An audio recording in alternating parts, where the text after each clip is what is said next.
Y'all, I love today's What Did I Find Down the Rabbit Hole. I genuinely do.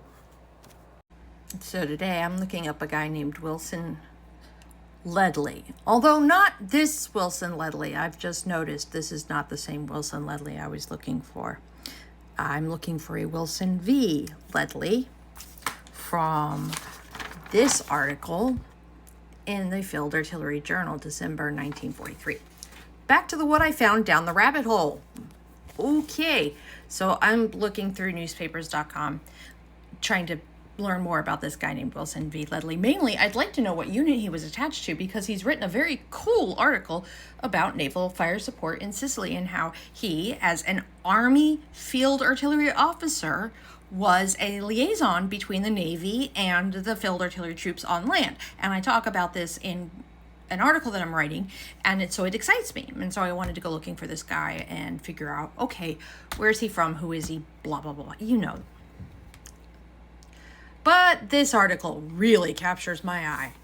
Lord have mercy.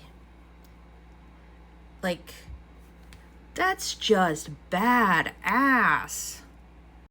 So let me read this. It's for his heroism in charging alone into the midst of a group of entrenched Germans during the invasion of southern France, and for single-handedly killing 15 and capturing 13 more in 20 minutes, Army Staff Sergeant William W. McNamara, 20-year-old automatic rifleman from Queens, has been awarded the Distinguished Service Cross. Anytime anybody gets a DSC, it's a huge deal. It's like Medal of Honor, DSC. All right, it's second highest. So he decided he was going to go charge up this hill, even as the rest of his squad goes, "No, you're insane. You're going to kill yourself." I can't even imagine being in that position. Honestly, I probably would have been one of them that, like, I don't have a death wish today. And well, I don't know. I can't say. Who are we to say? 82 years later, who are we to say that 80, actually I take that back, this is 1945, so this was 80 years ago. Who are we to say that we could or could not have? Are we going to go charging up that hill? Could we go charging up that hill? If our commanding officer ordered us to follow him up that hill, are we following him up that hill? I'll be honest with you, I have no freaking clue if I would be following him up that hill. But the point is his other troops, he was a private first class, he was in charge of a squad. The rest of his squad was like, yeah, no, we're not doing this. He borrowed additional ammunition from another guy, and he just bombs straight up this hill, during which 2 snipers fired at him. The fat electrician likes to call this plot armor. I don't know if it's something he made up or not, but I don't care. I love it. The guy has total plot armor here, all right? He's charging up this hill. 2 snipers fire at him at point-blank range. They miss him completely, all right?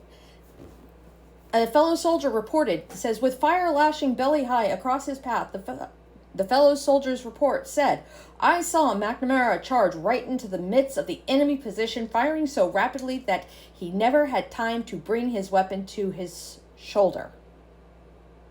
That's a lot of rounds. At point-blank range, potato mashers, aka German hand grenades, exploded all around him. I saw McNamara raise his arm, and a second later heard the crash of fragmentation grenades bursting in the midst of German positions. Terrified Krauts abandoned their positions and were cut down by fire from our skirmish line as they tried to flee. A few seconds later, I heard McNamara shouting at us from the center of the German strongpoint to get the hell up here. When I reached him, I saw 9 Krauts sprawled on the ground, either dead or dying. McNamara was pointing his BAR at 13 trembling prisoners who were standing in a line, their hands locked behind their heads. Browning automatic rifle, by the way, BAR.